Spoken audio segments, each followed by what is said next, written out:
Watu wengi wamekuwa wakiripotiwa kuzungumza ya kwamba moja kati ya vilabu vya soka hapa nyumbani Tanzania ambavyo vimekuwa vikifanya vyema kweli kweli kwenye suala zima la sayansi ya mpira ni Dar es Salaam Young Africans, hususani wachambuzi wa mpira hapa nyumbani Tanzania.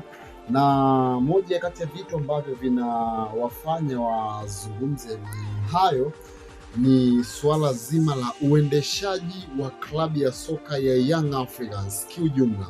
Ikumbukwe kabla Engineer Hersi Said hajatawazwa kuwa rais wa klabu ya soka ya Young Africans, yalizungumzwa mengi kweli ya kwamba taasisi kubwa kama Young Africans haiwezi kuongozwa na vijana, kwamba huenda maadili ya taasisi hiyo yakaporomoka. Lakini mambo yamekuwa ndivyo sivyo.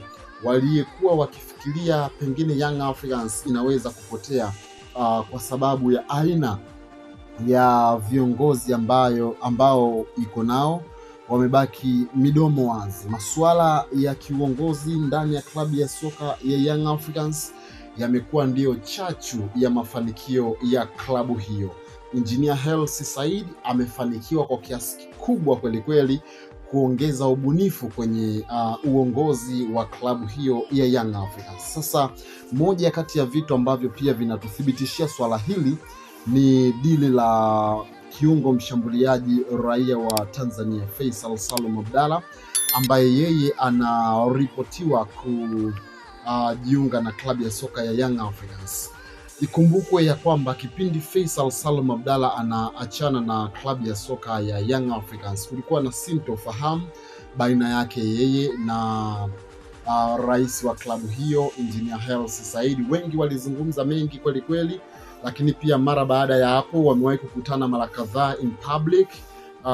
Relationship yao haikuonekana kuwa nzuri, lakini tazama jinsi Young Africans walivyokwenda kuingia tena kwa mara ya pili kwenye mchakato mzima wa kuweza kuiwania ama kuipambania saini ya Faisal Salum Abdalla. Kikawaida rais wa klabu ndiye anayetakiwa kuwa mstari wa mbele kwenye swala hilo, lakini kwa kuwa uhusiano baina ya Engineer Hersi Said na Faisal Salum Abdalla haukuwa vyema toka kipindi Faisal anaondoka katika klabu ya soka ya Young Africans, hatua hiyo ilipelekea uongozi wa Young Africans kumwachia swala hilo tajiri ama mdhamini namba moja wa klabu hiyo ambaye ni Ghalib Mohamed Said GSM, ambaye yeye ndiye alifanya mazungumzo ya moja kwa moja na Faisal Salum.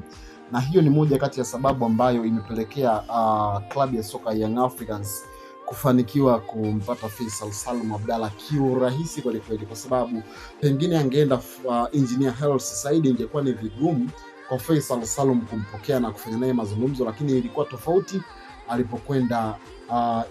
alipokwenda tajiri wa klabu hiyo Ghalib Mohamed Said. Swala hili pia linaendelea kuwa kama vile ni ushuhuda juu ya namna ambavyo Young Africans wamekuwa wakifanya mambo yao kwa ustadi wa hali ya juu na wamekuwa na uhakika wa kila kitu ambacho wanakifanya.